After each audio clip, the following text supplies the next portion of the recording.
And we are back, ladies and gentlemen. Welcome back to Beyond the 90. We've got a very special video for you. We've got Austin, and we've got, again, special guest. Every transfer winner we have him on. Really glad to have him on. Rob's back from The Athletic. Rob, first of all, how are you doing? Good. I can't wait for the new season to come round again. I know it feels like football never ends, but these little quiet periods are strange for me. I mean, I've actually done a feature about shirt swapping that's been published this week. You know, I'm trying to find different things to write about when everybody's on holiday. Do you know what? It's one of those things because there isn't a lot happening, and we'll probably get into that in a second. But Austin, I'll hand it over to you quickly if you want to start potentially somewhere as well in terms of transfers. Yeah, one thing that Neil and I were talking about is the issue. Obviously, we have the Tielemans contract situation, and I know we're going to get onto that. That's going to be the big talking point. But something that I learned is the contract issues about Maddison and Ndidi, because I believe they're ending after this season. So just kind of where that's kind of heading. No, I think Maddison and Ndidi are not going into the last year of their contracts. 24.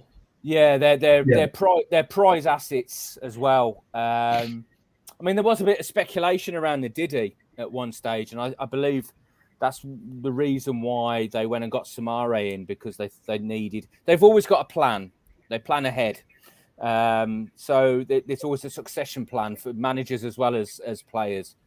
And I think Soumare was supposed to be the succession plan if Ndidi left, because traditionally they always sell one key player every summer. They didn't last year. It was a very different environment because of COVID. It remains to be seen whether they're going to sell anybody this summer. But I think that was why they got Soumare in for Ndidi. But Maddison, I think, has proven that he's such an important player to them now. They would not want to sell him for love nor money. And if somebody comes in for him, they've got to be prepared to spend big. I'm talking Harry Maguire big, even more. I mean, he's so important now. There's nobody else in the midfield that provides the numbers that he does. I thought he stepped up enormously last season when they were decimated by injuries and illness. So many key players, senior players missing. And Maddison had a really quiet start to the season, was left out because he wasn't running as much as Brendan wanted him to. And he certainly responded, and then became a bit of a leader, and then he kicked on from there. And I was absolutely flabbergasted, absolutely amazed when England left him out of the end of season games, because I thought if there was ever an opportunity to get him back in the fold and give him another opportunity after the season he's had, that was it.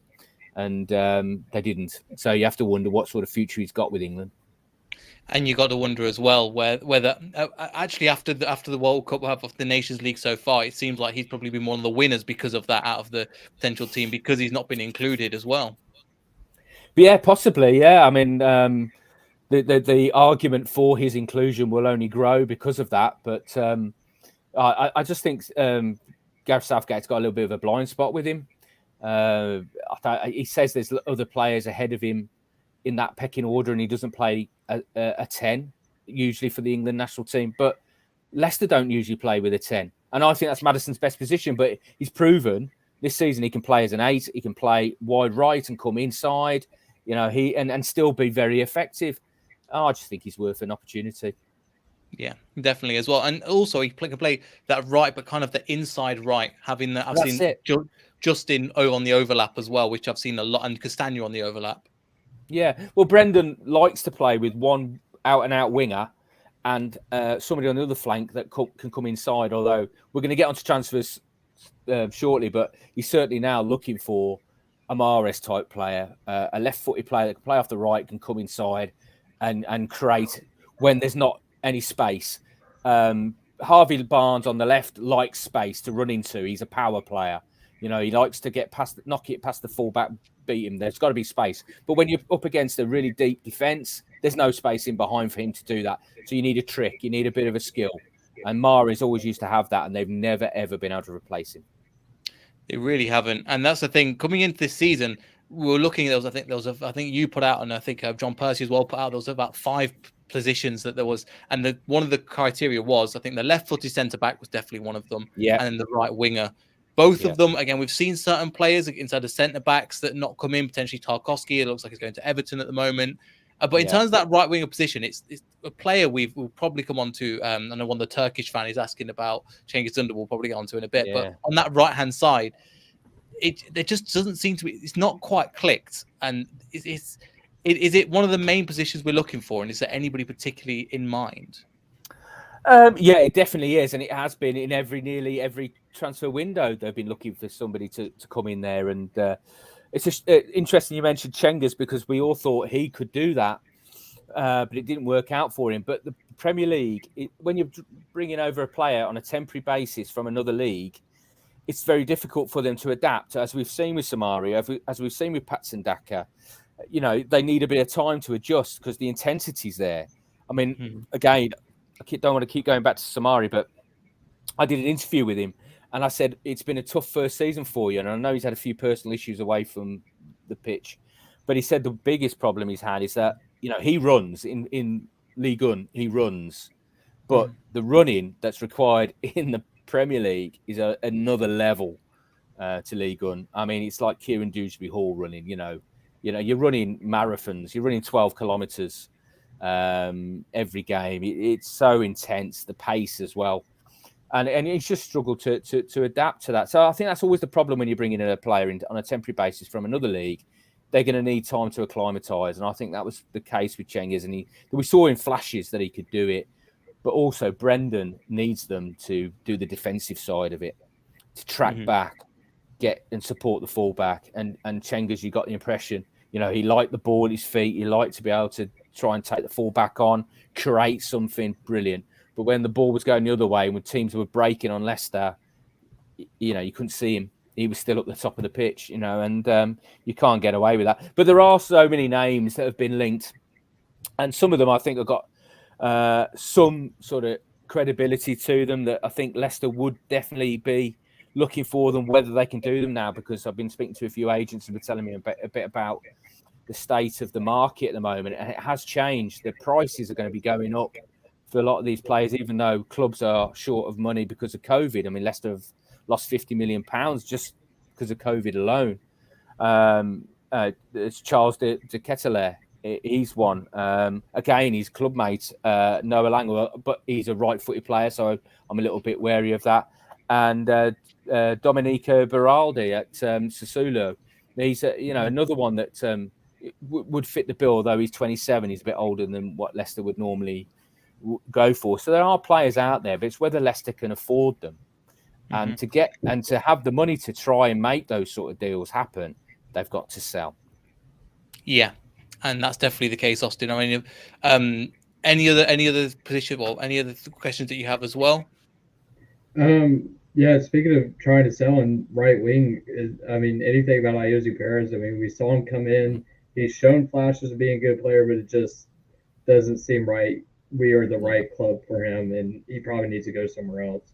Yeah, I totally agree, Austin. I think Ayoze's time, if they can find a buyer, and this is the big problem, everybody's in the same boat as Leicester, except for the cash-rich clubs, you know, the big six, Newcastle, Villa. Everybody's in a sort of a similar boat at the moment. You know, they've probably got to move players out before they can bring players in and wheel and deal. I know it's crazy to talk about that when the Premier League is the richest league in the world, but you know, the environment that we've had for the last few years, the economy, is going to have an effect on the transfer market, and that is certainly Ayoze Perez. I think he's probably come to the end of his sort of tenure with Leicester. He's got 1 year left in his contract. He didn't get used a hell of a lot at all in the second half of last season. I think Brendan's sort of given up on him a little bit. So, but it's a shame really, because we've seen in fits and starts that he is a very talented footballer, but he just can't do it consistently enough. So, and he probably doesn't fit that role that he's been asked to play as well. He's probably better as a second striker, and Leicester don't really play as a second striker. And if they do, they've got better second strikers than Kelechi Iheanacho and probably James Maddison as a number 10. So, yeah, I think if they can find a buyer, then Ayoze will be on his way. Yeah, and it just seems like, again, the club won't want to let him go for free after, especially spending 30 to 40 million on him. I mean, he's a great player, but I don't think he's not clicked on. And there is a player there, you can see it, but it's just it can just be the wrong time or the wrong position. And with James Maddison ahead of him, he's just not going to get the opportunity. And another player in kind of a forward position that I've got, Ademola Lookman. A lot of fans were calling for him, going, "Look, we want this guy in now." Had a bit of a shaky start. I think he was trying to play on that right hand side, which didn't work. I could make a couple of times where it did work with Ricardo bombing on that right hand side. However, the fans want him in. I don't know if you've got any update in terms of Lookman, but a lot of fans are saying sign him up because this guy is a squad player, is a real talent. Well, I think it's going to be one of those that will be late in the transfer window. There's a deal to be done. I think it's about £15 million is the price that would secure a permanent transfer, which I don't think Leicester believe is too high for him. But they've got other priorities, and they need to bring in other players in other areas. That's where they need to spend their money first. So if there is a big sale and there's the potential to bring in Ademola, I think there will. But his role will be to challenge Harvey on the left. It won't be to play on the right. It will be to challenge Harvey and push Harvey and get the best out of Harvey. So yeah, I think they would like to bring him in. I think Brendan certainly loves working with him, but it's just the finances, the reality of the situation that they need to prioritise other areas. A left-sided centre back, a right winger, and a couple of midfield players at least. They want more creativity and more goals. They want to streamline the squad a little bit as well to get rid of surplus because they haven't got European football this year. So they don't need to carry a very heavy squad. And again, that would reduce the wage bill. So there's a lot of work to be done. And the added complication is they haven't got a head of recruitment at the moment. So, it's going to be interesting.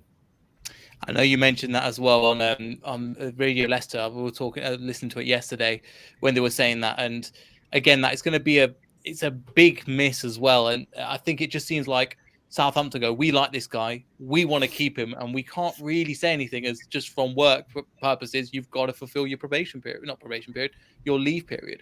Yeah, and also they probably don't appreciate Leicester coming in and trying to poach their head of recruitment when they've spent months and months and months planning for this transfer window, and then Leicester come in and try and entice their head of recruitment away. I mean, he wants to come. Leicester want him, but Southampton is saying, look, you're going to finish the job before we let you go. So he might have to serve out the whole of this transfer window, which is not going to help Leicester. But they've still got very experienced people at the club that can still carry out the business that needs to be done. So it's not a catastrophe for Leicester by any means, but it would be helpful. It would be helpful if they had Martin Glover in now. But if Southampton find his replacement in the meantime and then look at the situation and go, look, is it in our best interest really to keep him? He wants to go to Leicester. We could bring somebody in that's going to be keen and enthusiastic. I'm not questioning Martin's professionalism. I'm sure he'd do a good job for them as he possibly could to bring in players. But, he wants to go to Leicester, and that's the obvious matter of fact of the situation. So I think it'd just be a sensible grown-up decision if they got in a replacement and said, right, okay, then Martin, you go and do what you need to do at Leicester now. Fair enough. That's fair enough. I just want to apologise to you. I'm going to show Jeff's question now, but I've completely, again, apologies, Jeff. I know you asked a question on Ademola Lookman, but I'm going to show it to Rob anyway, because I know you've got a two-parter question as part of this as well. Hello, Neil. Hello, Rob. Rob, thank you so much for coming on, answering some questions. One thing that just has me on the edge of my seat, and I'm pretty sure I'm not the only one, is the whole situation with Ademola Lookman. Is there a permanent deal in the talks, and what seems to be taking so long for that to happen? And the link between Leicester City and PSV's player, Noni Madueke, from which we saw play Leicester City back in the Conference League. Exhilarating winger. What is the likelihood of us having him come on this summer? Thank you so much. So yeah, thank you, Jeff. Again, apologies for ruining your question. But yeah, I think a bit about Noni on that as well. So any chance of him? Because he at times I watched him and he reminded me of Eze from Crystal Palace, just walking past players for fun. I mean, he would be a really good player to have at Leicester City. Yeah, yes, he would, and I'm sure he's on that list. I'm sure he's on one of the scouting lists.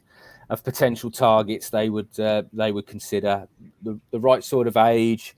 He's developed quite well on the continent, and he could be, one of the options for them. But it all depends really on outgoings and the finances they can generate to make these deals happen, and also how the asking prices. Because I mentioned Charles de Kateleare earlier. I mean, he's probably now, because of the season he's had at Club Brugge, he might be beyond Leicester's price range now. I mean, they have to shop in a certain market compared to their rivals. That's what always amazes me about every year Leicester being up there challenging the elite of English football, because they're doing it on a budget that's nowhere near some of these clubs.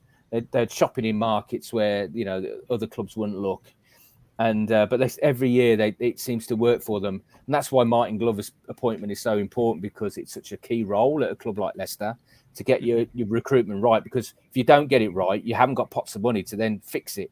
So you have to live with that, and arguably last summer was a bit of a failure in the transfer window. You think Soumare, Vestergaard and Bertrand are all three of the 5 signings are all available effectively. So that's got to be seen as a bit of a failure. So whether they go for Madueke, I don't know. We're going to have to see what they can do in terms of the finances to generate to go and do a deal like that. But that is certainly a sort of player they want to get in. Yeah, and he really impressed me. I mean, Austin, have you got any other thoughts or any other questions that you've got as well? Yeah, and speaking of outgoings, but I think it's kind of died down with the Pope move to Newcastle. But I know there was some rumors about maybe Schmeical leaving. I would assume that now that with Pope going to Newcastle, I'd assume he'll be at the club next year. Yeah, I'm not expecting Kasper to move on. I mean, Eldon's moved on, so there is a vacancy. They always like to have 3 senior goalkeepers at the club, and Eldon's had 2 one-year deals the last 2 years. But now he's moving on, looking for his next club, which you can read about in The Athletic later this week. So I don't envisage there'll be any other changes in terms of the goalkeeping. Kasper won't go. He's got 1 year left in his contract. He's sort of hinted when he's been on international duty about pursuing a different challenge. Certainly, it grates on him that he hasn't had as much Champions League football as he would love. But he's had 11 years at the club, so it all remains to be seen whether he decides to run down his contract and leave on a free and then finish his career at a Champions League club, perhaps even back in Denmark, perhaps with FC Copenhagen or somewhere like that, or whether he fancies finishing his career like Jamie Vardy fancies at Leicester. I don't think Jamie Vardy will ever play for anybody else in this country. So, no, I don't think you can worry about Kasper moving on. And speaking of Jamie Vardy again, if he is going to go anywhere, it may just be Rochester Rhinos and go play up front for them. Could definitely do something over there. No, I don't think so. If he's going to go play in the States, he'll go and play for an MLS club. He won't come and play for his own club. I mean, I know it would be a great boost for him, but I mean, that'd be an option for him. And if Leicester don't come up with a new contract for him, I mean, the season he's had, and he showed at the end of the season and before he got injured that he's still got it. And he's a bit of a freak of nature, and he hasn't got all those years in his legs of playing academy football and junior football because he came into the pro game so late. So, as I said as well, he looks after himself imperiously. I mean, I did a feature about all the kit that he's got at his home. He's got oxygen chambers and cryo chambers, and he's got these boots that he straps on after every game. He sits in that compression boots that increases circulation in his blood flow. It's a far cry from when he used to refuel with Skittles vodka and dripping sandwiches and things like that. He's taken on the professionalism to another level. Yeah, he really has. And again, just on him, I think him and Evans, what I've read as well, could potentially be in line for a 1 year extension. Again, 2 massive players. Again, Evans has gone and conquered a lot of things with Man United. Jamie Vardy has again got records, golden boots, some countless few trophies for Leicester now as well. Is there potential for them to have a contract extension? Absolutely, yes. I think they'll be talking to Jamie's representatives as we speak, probably. Johnny Evans as well. That's in the pipeline. I mean, I mentioned about the left-sided centre-back how they weren't worried about whether they've got a lot of experience. And that's because they'll have Johnny Evans and Jamie Vardy in the squad potentially. I mean, I think they'll try and they'll look to the future. So Johnny's had a few injury issues. He's not getting any younger, but he's still got a role to play. He's still a quality defender. But I think they would like to partner Wesley Fofana with somebody of a similar ilk, but with Johnny there as well as guidance, as support. And I think that's a good role for a pro like Johnny Evans as well when he comes to the latter stages of his career. Yeah, I think so as well. Speaking of defenders, again, we've got one on the other end of the spectrum, obviously, with Evans being the older, more experienced. We've got Luke Thomas. Again, he's not, again, because of injuries, been put on a lot of stress and a lot of roles he's had to play where potentially he wouldn't have to because of injuries. We've not seen him thrive to the level. And after, I think potentially, do you think potentially a loan would be best for him? Well, he's had an unusual sort of emergence. I mean, you look at Keenan Gisby Hall, you look at Harvey Barnes, they've gone through the loans system. Again, I don't want to keep, well, I will. I'm not unashamedly keep plugging my work, but I did an interview with Guy Branston this week, who's the former loans manager. So he arranges all these loans and then monitors the players when they're out on loan. And so it's finding the right club for each of these players at the right time. So when they're mature enough to go and play at League One level, find the right club that fits the way they play, so that the loan could be a success. It's a bit of an art form, really, to do it. Luke came through during COVID when there was no fans in the ground. It was a great time for a youngster to come through because there isn't the crowd pressure, and he was thrown in, and he's just thrived. He's one of these kids that they knew he was a good player, but there was Bassi ahead of him in the pecking order in the youth ranks, and then he went to Rangers. So there was an opportunity for Luke, and Luke's just sort of thrived since then. And he's coming to the team. And I know he's had some up and down performances this season, but he's been asked to play a lot more than I think Brendan would want him to because of all the injuries. But he still doesn't seem to be fazed by anything. I mean, I think the first time he played in the Leicester first team in front of a crowd was the FA Cup semi-final at Wembley.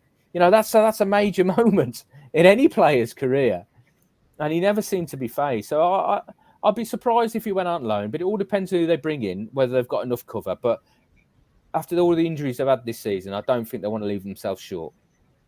Fair enough. I think because obviously James Justin on that right-hand side is on the left-hand side, and then Ryan Bertrand I thought would be the backup for that position, considering and if he's not going to leave on loan, so that pushes Luke Thomas down to third position. And I just think we could get more out of him if he was potentially to go on loan, develop him, give him some more confidence as well. Yeah, possibly. But I think even if Ryan gets back fit, I think Luke would be ahead of him to be the second choice there.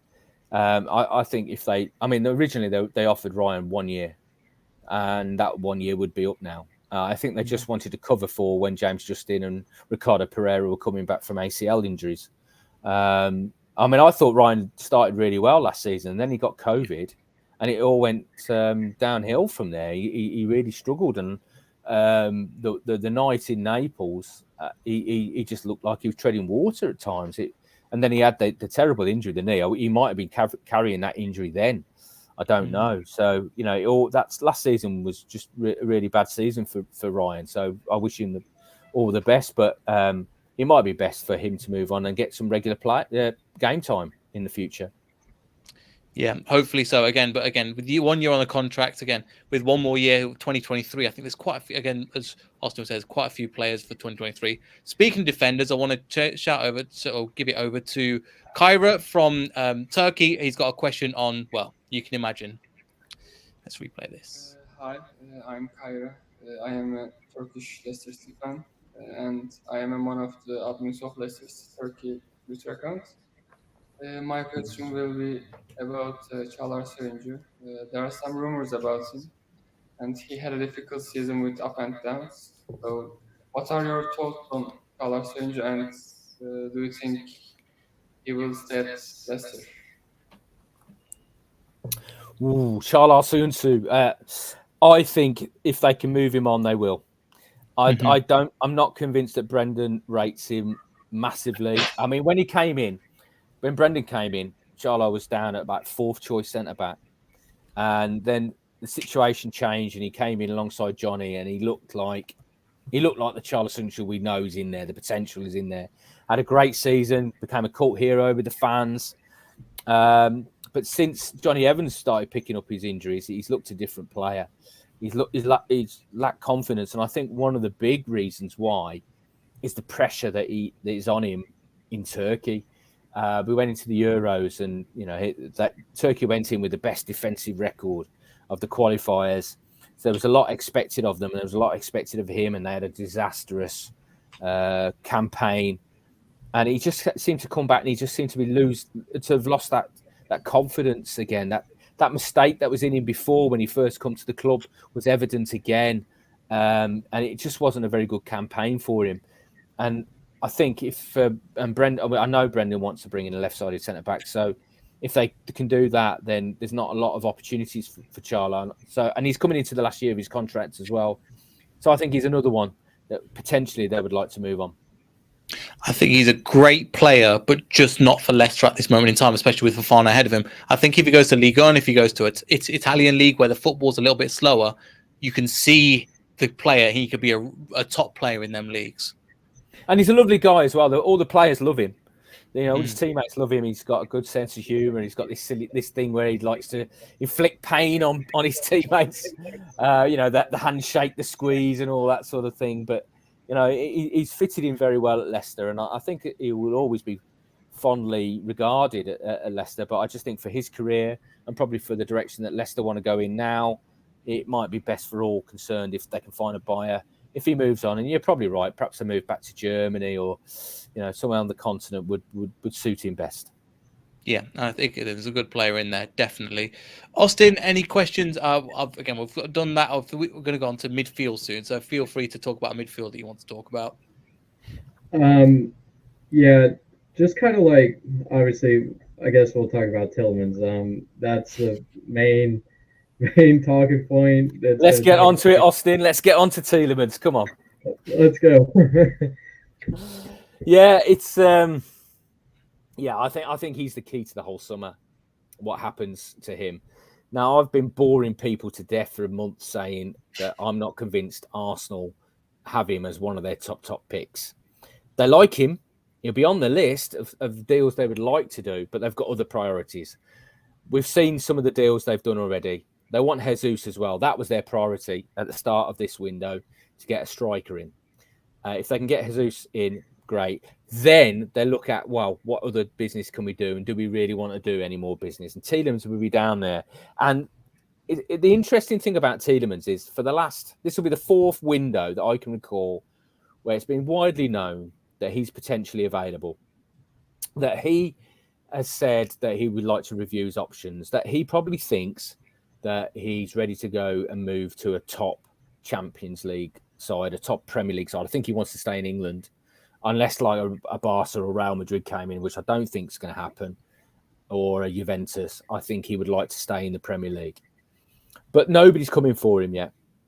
Now, I think the reason being, he's a great, wonderful player, great playmaker.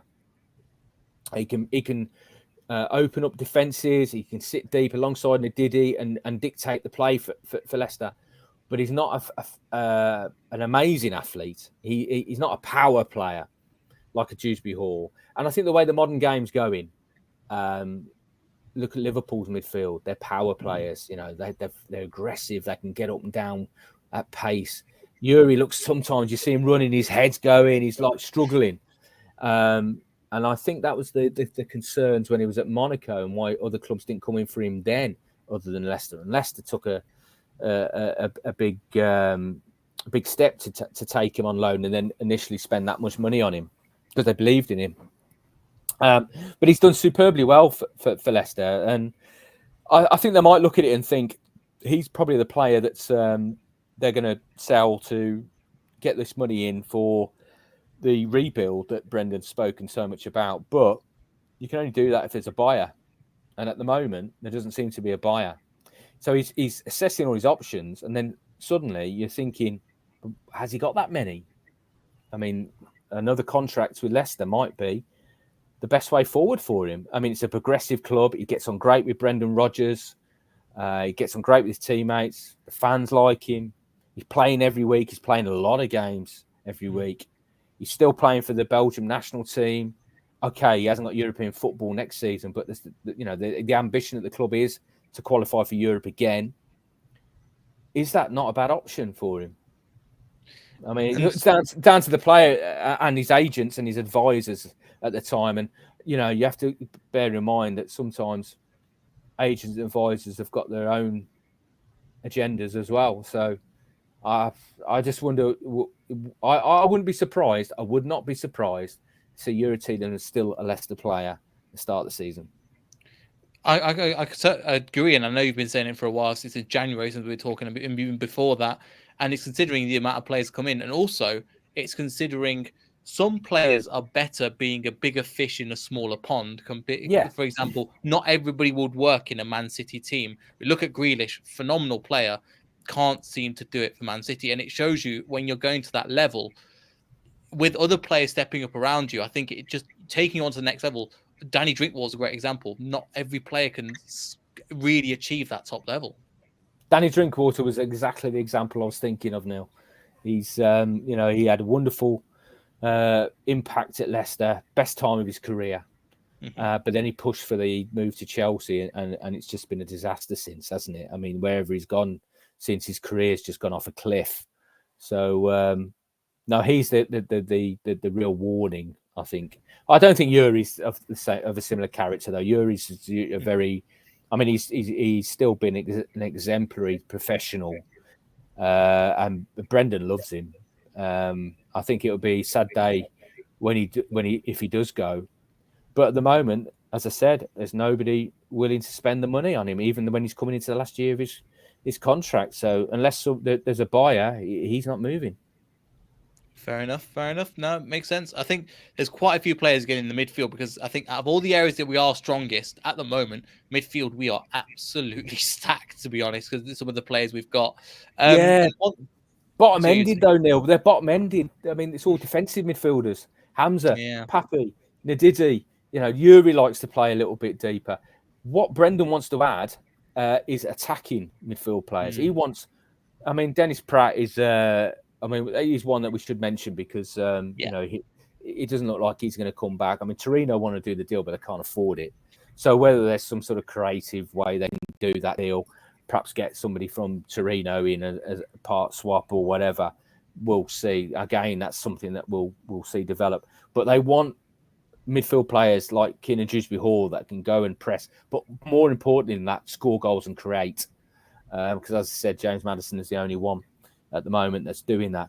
But so the balance of that midfield, of the midfield options, isn't right at the moment. Yeah, and I think again, when you're mentioning some of the defensive players, I'm looking at some of the players. Obviously, Hamza Choudury, I'm a massive fan of his, and I make that open and honest, because I think he can provide a lot. And where he's thrived has been against, in my opinion, the big six teams. And when he's coming in this year, when he stepped up, he's shown with the limited games and like leading the team against Brighton in the LFL Cup was a massive moment for me, especially as a British agent from Leicester as well. Is it there potential that he's not going to make it and he's going to have to go on loan to somewhere in the Championship, or does Brendan think, because even when there's been opportunities to play, it's always Mendy that's been ahead of him? Yeah, I think personally Hamza's career now will be better suited moving on. He's got a year left in his contract. I don't know if there's an option for another year, which I must stress, because if there's not an option for another year on that Leicester can exercise, I can't see any point in a loan at all. Now, West Brom would like him, but they would like him on a loan because when he's tight in the Championship and they fail to get straight back into the Premier League, they've still got parachute payments, but their income's going to be reduced this year. So I can't see that happening unless Leicester decide, okay, we'll let Hamza go for nothing at the end, which would surprise me, if I'm honest. There's been some speculation around Everton. I mean, I don't know about whether there's any foundation in that, but no, certainly West Brom are interested. Steve Bruce has got, even though ironically I was there that night when Brucey was absolutely tore strip off him when he tackled Andy Ritchie, and injured him, and Brucey was in a press conference and he was livid about it. But then he's been a big fan ever since, and he's tried in several windows at Newcastle to get him on loan. So I can imagine he'll still be trying now. But no, I think Hamza might be one of the ones that they'll try and move on. Yeah, fair enough. Austin, any questions about any of the midfielders that we've not answered so far? Yeah, speaking of midfielders, we definitely do not want to move on to Kieran Ndidi. Obviously, he's still on a youth contract, or almost his first contract out of the youth. Is there any talks about a possible extension for him to get him more money, release clauses, stuff like that? Yes, there will be. Absolutely. I mean, his status at the club has elevated massively this season. I mean, it's a remarkable story. It's the story of the season, last season for me. I mean, at the start of the season, he was on the fringes. We got to like November or December. He hardly played. And then, he came in and made his Premier League start, first Premier League start. Was it at Villa? He came on as a sub at Southampton and then he started against Villa, the defeat at Villa Park. But since then, he's just sort of cemented himself in that team. He's just been such an integral player because of his honesty, his work rate, his energy. Fantastic. And for him to win the awards that he won at the end of the season on the back of half a season, just indicates to me the potential that he's got. If you can add goals and assists as well, wow, what a player. Leicester might struggle to keep him if he did that. But he's so Leicester through and through. His mum and his family have supported him so much all the way through the youth ranks, and he's been so focused. I saw an interesting thing on social media about him going back to his old primary school the other day and thanking them for all that. He's that sort of kid. He's just so honest and level-headed and down to earth. I think Leicester need to build a team around him in the future. He's got to be one of those integral players that the fans can identify with, the club can trust. He will be a senior player for many years to come, hopefully, at Leicester. Yeah, and I think you were saying the player that you interviewed about the loan manager as well was mentioning that this is only the beginning, and he feels like this is only the beginning. It's going to get even more insane from here on out. Well, Guy Branston spent a lot of time with him, obviously, as the loan manager. During COVID, he was like the blue-eyed boy, as he said. And so he spent more time in Luton watching and sort of mentoring Kiernan, that more time than with his own family. So, I expect him to be full of praise for him, but he believes in him. Guy really believes that he's got so much more to give to Leicester and potentially to England in the future. Yeah, I think, again, maybe the 2022 is too soon. And considering the amount of players, again, Calvin Phillips, we're not sure what's happening with him, with Declan Rice as well. In that position, I think there is a room for Kiernan Dewsbury-Hall. And I'll argue, I think that actually, potentially he's got more leeway because of the way Southgate is than James Maddison. He plays as an 8. He's a proper 8, box to box, energy. Yes, I totally agree with you. He could be somebody that, especially if Southgate plays with the 4-3-3, he might be somebody on his radar. Definitely. Austin, have you got any more questions or anything at all? Not really at the moment. Fair enough. The only one that I've got, again, is Soumare. Again, we were really excited last summer because if all of these transfers, again, on the last day of the season, if all of these work out, we could have literally a perfect window. Some of them haven't. Vestergaard hasn't. Bertrand hasn't. Soumare is a weird one because he plays a little bit slow, but you can see there is a potential of a great, great player in there. And you could see why Chelsea and other teams were after him. He's such a great player, but what's the future for him? Because obviously he's had not the greatest of seasons, but when we've seen him play, his physicality at times and his vision, I think, has really impressed me at times. Yeah, absolutely. There is a player in there, and there's still a lot of people at Leicester City that believe they've made the right decision. I think the recruitment department built a very good case for them signing him and getting him for the price they did. I mean, bear in mind, he was coming into Leicester on the back of winning League One He was a champion. He's decorated, and he's coming. And I just think sometimes things just don't work out for various reasons. The football side of it, I think potentially he could adapt to, but he hasn't settled in England. It's different. He's a young kid, he's away from home. He's a big family lad. He's very close to all his family back in Paris. Paris is his home. He misses Paris. I think there's an issue there that ultimately they might find difficult to solve. But you need time as well, and there's a lot of pressure when you're coming into a new club, especially into the Premier League. I mean, the Leicester fans will have applied some pressure themselves, or the way that the expectation to come in. He's a new signing. They want to see them. There's no time.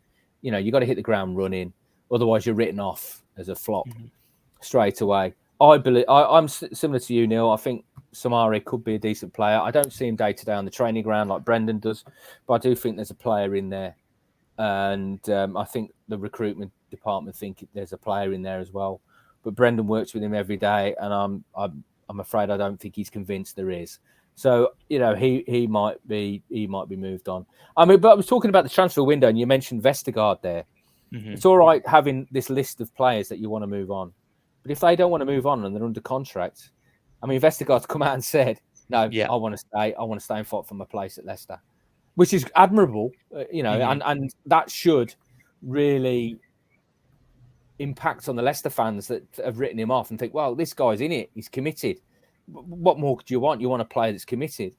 So best of luck to him there. But if Leicester are thinking, well, if we can generate some money, we spent 15 million on him. If we can get 10 for him, that's 10 we can put towards another player. It's not that easy in the transfer window. And that's why I keep saying, and I've written it, it's not going to be an easy transfer window. The environment, the time after COVID, the financial environment that we find ourselves in, it's going to make it very, very difficult for Leicester to do the business they want to do. And again, with the budget that they've got and the fact that you said you have to sell before we buy, it makes just these things a little bit more complicated. But speaking of, I think something that they've been working on for a few years now, I think Joaquin has another question about, players that we already have in our under-23s. Hi, Rob. It's a pleasure to have the opportunity to talk with you. I would like to ask you, how much useful do you think that is the academy for the first team right now? And if you think that our policy recruitment is efficient or it should have a change in the future? Thank you. Well, the academy is vitally important, absolutely vitally important. That's why they pump so much money in it, being a Category 1. And you've seen it in the first team now with Harvey and Hamza and Luke and Kiernan coming through. And that is just, as Guy said in the piece that I wrote this week, there's others that are coming through. Will Alves excites people because he's such an individual. Ben Nelson, I know, is a central defender of the Johnny Evans ilk that they really rate highly. Sammy Braybrook, the youngster in centre midfield, he can play. He's one of those, like they call him, well, in the England under-18s, they call him the Leicester Modric. He's that sort of player, just keep the ball moving all the time. He's always busy. And I watched them a few times as well in this recent tournament that they played at the end of the season. And he was such an important player. He was captain of England under-18s.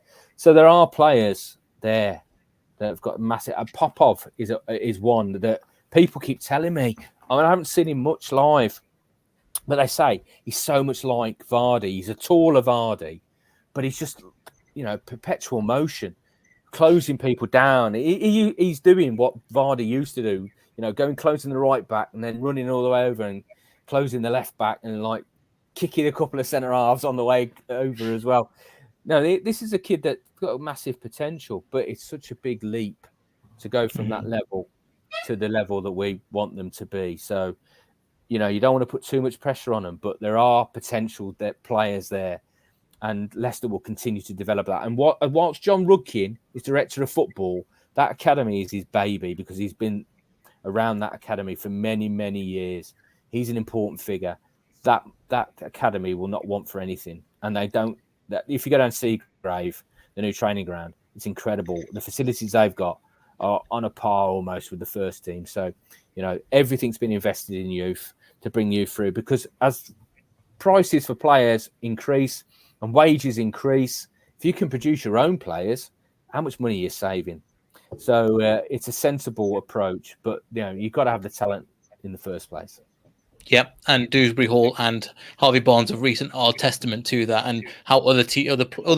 It's always interesting when you have your team and other players that watch your team, but when you have other fans of even top 6 club going, now that's a talent. I think that's when you really shows, and you've got players that don't watch Leicester in game and go, I like that guy when they played against them.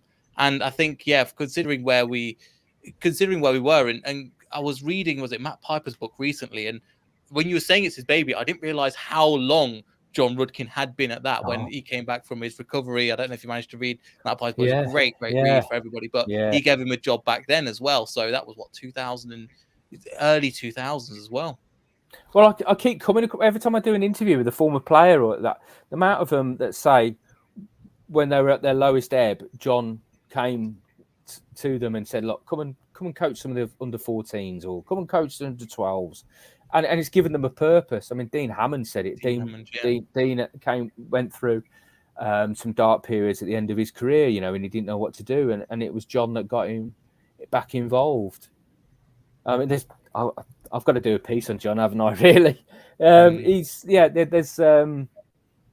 seems to be that sort of guy that's very implanted in the club. And I know he gets a bit of stick from fans for some reason at times, but he's Leicester through and through.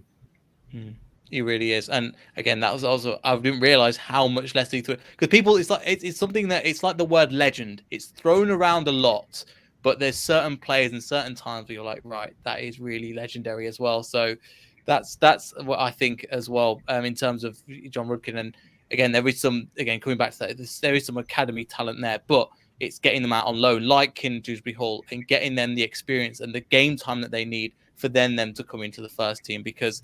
Again, as you were saying, considering again, take it back 10 years, and the fact that you've got an under 18s captain that some people have heard from, even from England fans, are calling him generational, is unbelievable.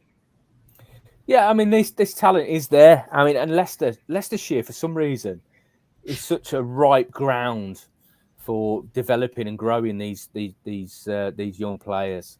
They seem to get an opportunity, and that's the difference. They get an opportunity. And it's whether they thrive. I mean, Keenan Dewsbury Hall was in the 23s for years. And we all got to the stage where we thought, well, if he hadn't broke through now, he never will. And then he went out on his loan to Blackpool and did very well. Then he went out his year at Luton and he became a man. He came back a man. And then he's in the first team at Leicester and he's one of the best players. They all develop at different rates, physically and emotionally, mentally. But they've got to be nurtured as well. They can't just be cast aside and, you go on loan and then forgotten about. They've got to be guided. And I think Leicester do that very, very well with these youngsters. Yeah, no, I definitely do. I definitely agree there. And then one question, I think you mentioned him a couple of times as well. And we've again, it's Charles to Kateleare. I mean, he's been linked for a long time.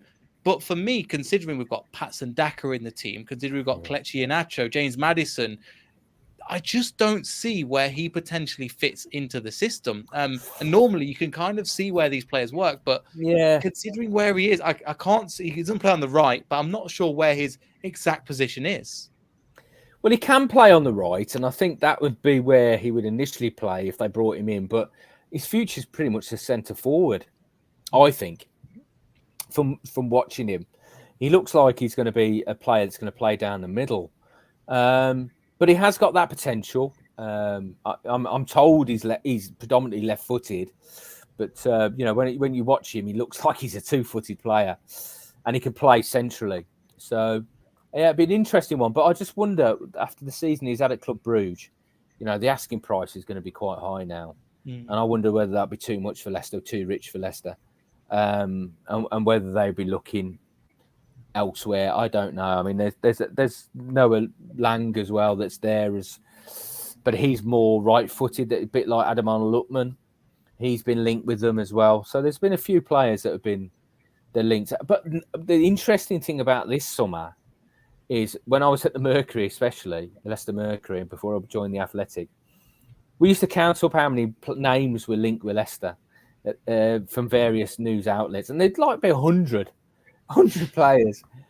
There hasn't been that many this year. It's really strange. There've been about 15, 16, 17. You know. And that's not unusual, because if they are looking at 3 players for each position and they want to bring in 5 players, talking 15 players are going to get it linked anyway. So, but whether they're all genuine, they never are. But because agents, it's a strange time of year, and I have to be careful because everybody's got their own agenda. Agents will want to push their player forward, and they'll use Leicester's risen status as a club in Europe as a reason to link them. So they say, look, Leicester are interested in this kid. So if you're interested, you want to move quick, otherwise Leicester will come in. It's a real game of cat and mouse. It's very, very difficult in my position and any other journalist to sort the wheat from the chaff, because there's a lot of chaff out there and a lot of guff, and you have to sort of, excuse my French, but you have to smell the bullshit sometimes. And that's the thing, and especially more and more with Twitter now, where it's more in the know accounts with even less followers and even less credibility. I think, Austin, we've seen that more and more now. I'm just like, right, anything transfer related, unless it's from certain people like Rob or John Percy, I think it's not worth talking about, to be honest. Yeah, I mean, John Percy's brilliant at the transfer stuff. He works the agents really well. It's not a massive strength of mine, but he does it particularly well. Yeah, there's quite a few on. Austin, again, any questions before we close out as well?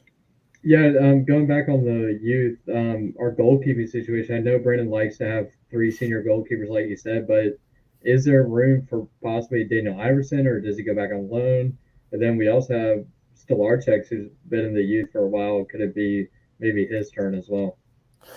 Absolutely. I think there's some really good young goalkeepers there. I mean, they've got Ndidi as well, your fellow countryman. He got called up into the national team. He's whether he can break through, whether there's too many ahead of him now. But Daniel Iverson, he's either, it's going to go one or two ways. He's either a bankable asset that they can move on and generate money from, or they stick with him and think he's the future and think ahead and get him out on loan again. But he won't be the number 3. There's no point having a young goalkeeper as the number 3. He's getting no experience. He's not even sitting on the bench most weeks. He's just training with Kasper and Danny. So I can't see the point in that. They've either got to go on loan or you move them on. I think with Danny Iverson, it's getting to that stage where they have to consider whether they cash in on him if they don't think he's going to be the main man in the future. I mean, Danny Ward's still late 20s, so he's got a number of years ahead of him, and they invested a lot of money in Danny Ward. Kasper has got probably 2-3 more years, possibly, if he wants to stay at Leicester. Jacob's a player that they really like as well. They've got some good goalkeepers. It's not an area that I've ever had any concerns about at Leicester City goalkeeping, because Eldin was a good goalkeeper, but he played 4 times in 5 years. I mean, that's remarkable stat, isn't it? Professional football in 5 seasons, you play 4 senior games, and the rest of the time you're playing under 21s and just training. But he doesn't regret it at all. And you'll read it this week. He doesn't regret it at all. He's had a great time at Leicester. Fair enough. And I mean, as you're saying, let alone the second keeper, third keeper, second keeper in Danny Ward. Obviously, he's going to be looking now. Wales are qualified for the World Cup as well. Yeah. He's going to be looking for game time. Is there potential? Because we know Kasper's the number 1, and that's been certain for 10 years now that Kasper is going to be the number 1, and there's never been really anybody that's going to rival him. Danny Ward, in my opinion, has been the closest person there is. Do you think he'll get more opportunities this year? Because there's a great player there, and he came in for his first Premier League cap after, again, 4 years. When we did the Premier League awards our side, we said, well, technically he is a Premier League debut, so we could include him in the best debut. Could you see them changing it up more and playing Schmeical 1 week, Danny Ward the next? Because it literally just came in for that 1 game and a couple of cup games, and then he was back out again. Well, I don't think they'll do that where they'll alternate, but I think Danny will get more opportunities. I mean, when Brendan put him in at Watford, that was the big buzz for hours. We heard for hours before that game that the Casper was being left on the bench and Danny was coming in. And we thought, blimey, I mean, he's been at the club 4 seasons and this is his first Premier League start. I mean, that was remarkable. And we wondered whether that was a statement of intent, but it wasn't really. It was just negotiated with Casper where they said, look, Brendan said this isn't right. You know, he's been here this long and he has not started a Premier League game. That's not right. And I'm sure Casper, as much as he's the club captain and he plays every week, I'm sure he would have thought, yeah, that's not right either. He needs a game. And he came in and did the job at Watford. So I think Danny will get more. And I think he needs to get more as well because, as you say, you know, Wales have got to the World Cup. You know, my father's Welsh. I'm half Welsh. It's a massive, massive thing for the country. I mean, they've been in the football wilderness for many, many years until recent tournaments. And I mean, I think 1958 was the last time they qualified for World Cup. So that's an enormous achievement, and he'll want to be a part of that. And he's had some great experiences. I mean, he's played more for Wales than he has for Leicester. So, but Hennessy seems to be back ahead of him now, that to and fro. So he will want to stake a claim to be the number one when they go to Qatar. But he needs games to do that. I think he will get a few games. A few more than last season because again, there's literally because we were going he's his opportunity, and when he's come up to opportunity, I remember the Wolves. I think it was 3 years ago, where he saved 2 penalties. And it was where is he for the first team? And he's a cracking player, and I think one thing as well in terms of him. Is he better from set pieces? Because we know it's an issue with the summer now. And I think the last thing to probably end on as well in terms of set pieces, because it's not been great. There's been all sorts of things at the moment. But is this the window where we finally sort it? Because I'm really hoping so. How do you sort that? I mean, it's been going on for 2 years for me. I did a piece with Bruno Berner the season before last, looking at their set piece woes. And Bruno was of the similar sort of opinion to me that you can have systems, you can have man marking, you can have zonal, you can have a mix of both, you have players on the post, you can have a goalkeeper that doesn't come off his line, you can have a goalkeeper that comes and attacks everything. But it's down to personal responsibility. The ball comes in the box, you should be determined to get your head on that ball. And I think zonal sometimes gives the players an excuse, an opt-out, really. Say, well, it's not in my zone, so I'm not going to attack it. And how many goals did we see when they had that zonal across the 6-yard box? Where they had a Vardy in the front, they'd have all their big hitters, the Johnny Evans, your Charles Soyuncu, when they're fit, by the way, Fafanas, whatever, across the 6-yard box. And all the opposition's big hitters were on the penalty spot, being marked by Harvey Barnes, Hamza Chowdhury, Luke Thomas, and they'd get a run on them. And once you've got a run on them, there's momentum. They're attacking the ball. Everybody else is stationary, waiting for the ball to come in their zone. It was nonsensical to me. But even when they changed it up this season and they went man for man, they still weren't winning the battles. You know, they had people on the back post as well, which I thought was an improvement. But everybody sort of pointed the finger at Casper, and I've got a lot of sympathy here for him because I used to be a defender at a very low non-league level. And one thing we didn't want was uncertainty on a set piece. We wanted to know whether the goalkeeper's coming or not. If he was a big goalkeeper, we wanted to know he was coming. Because if he was coming, you know, we'd get out of his way. If he's not coming, fine, we know we have to deal with it. But the in-between, when we don't know, that's where, you know, the area of uncertainty, and it causes a lot of confusion. Casper doesn't come. The rest of them know. You know, he's a shot stopper. He's a reactionary goalkeeper. I've got no problem with him not coming in the 6-yard area, so everybody else has to deal with it. At least they know they've got to deal with it, and they just didn't deal with it properly. So I think if you're going to have Casper in that situation, you've got to have central defenders that are going to attack the ball and not restrict them to zones. Just attack the ball. Win the first header. And that's something that we didn't do for the majority of the season. And not just in... It becomes a confidence thing as well, Neil. You know, once they start conceding goals from those, Every time you could see it, every time they conceded a corner, the fans were nervous, weren't they? The fans were going, "Oh!" Every time at the end of the season, every time they cleared a header, it was like they had scored a goal. It was, and that's got to have an effect as well. Yeah, and I think as also it's the same thing in the opposition's box. In terms of conceding set pieces, we've got that's one thing, but if we were going up the other end and scoring them from set pieces, it just seems to be like the opposition wins their header regardless of which penalty box it's in. I mean, admittedly, the profile of the player that was missing last season has an effect on that. I mean, when you're losing Fofana and Evans, but you look around the team, there isn't a lot of players that are huge and physical. I mean, Leicester are not a big physical team in that sense. So, there is some mitigation there. I mean, they don't play with a big centre forward. They don't have a Ujoa that could come back and help defend and get up and attack the ball in the opposition's box as well.